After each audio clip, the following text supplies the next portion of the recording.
अस्सलाम वालेकुम। रकातों का बयान। फजर की नमाज में 2 रकात फ़र्ज़ हैं और फ़र्ज़ों से पहले 2 रकात सुन्नत हैं।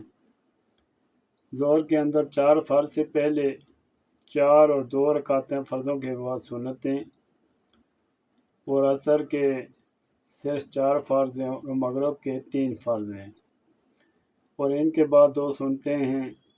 इशा के 4 फ़र्ज़, इसके बाद 2 सुन्नत और 3 रकात वितर वाजिब हैं। जुम्मे के 2 फ़र्ज़ और 4 सुन्नत फ़र्ज़ों से पहले और 6 रकात फ़र्ज़ों के बाद सुन्नत हैं। और रमज़ान शरीफ के महीने में हर रोज़ तरावी की 20 रकात सुन्नतें हैं। हमने ये सब मुख्तलिफ़ सुन्नतें ज़िक्र की हैं। ईद और बकरा ईद की 2 रकात वाजिब हैं। ज़रूरी मसला, अगर फ़र्द जमात खड़ी हो जाए और किसी ने जुम्मा या ज़ोहर की सुन्नतों की नीयत बांध ली तो सुन्नतें पूरी करके जमात में शरीक हो जाए। अगर अभी सुन्नतों की नीयत ना बांधी हो तो सुन्नतों से पहले फ़र्ज पढ़ ले और सुन्नतें बाद में पढ़े। और फजर की सुन्नतें जब तक 1 रकात फ़र्ज मिलने की उम्मीद हो किसी जगह आड़ में पढ़कर जमात में शरीक हो जाए, वरना जमात में शिरकत कर ले और सुन्नतें बाद तुलूए आफ्ताब पढ़े। फ़राइज़ नमाज में 14 फ़र्ज़ हैं।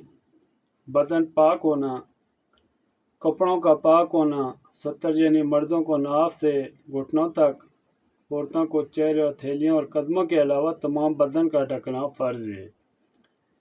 नमाज की जगह का पाक होना, नमाज का वक्त होना, किबला की तरफ मुँह करना, नमाज की नियत करना, तकबीर तहरीमा, क़याम यानी खड़ा होना, कुराज यानी एक बड़ी आयत या 3 छोटी आयतें या एक छोटी सूरत पढ़ना, रुकू करना, सजदा करना, कायदा आखिर अपने इरादा से नमाज ख़त्म करना।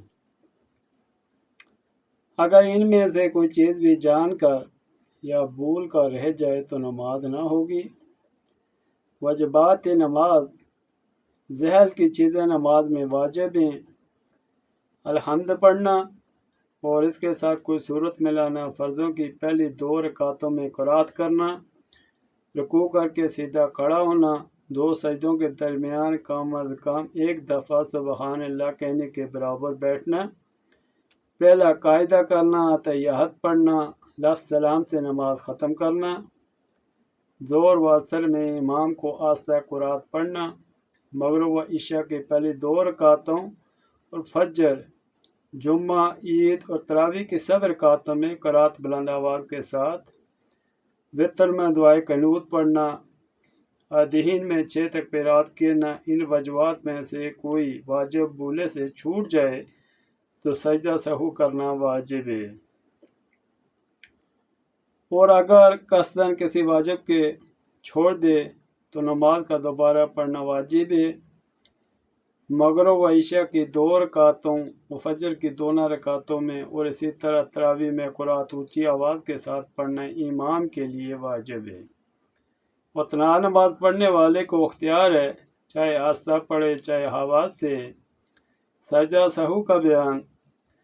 किसी वाजिब के सवा छूट जाए या दोबारा अदा हो जाए या किसी फ़र्ज़ में तख़ीर हो जाने से सजदा सहू वाजिब हो जाता है।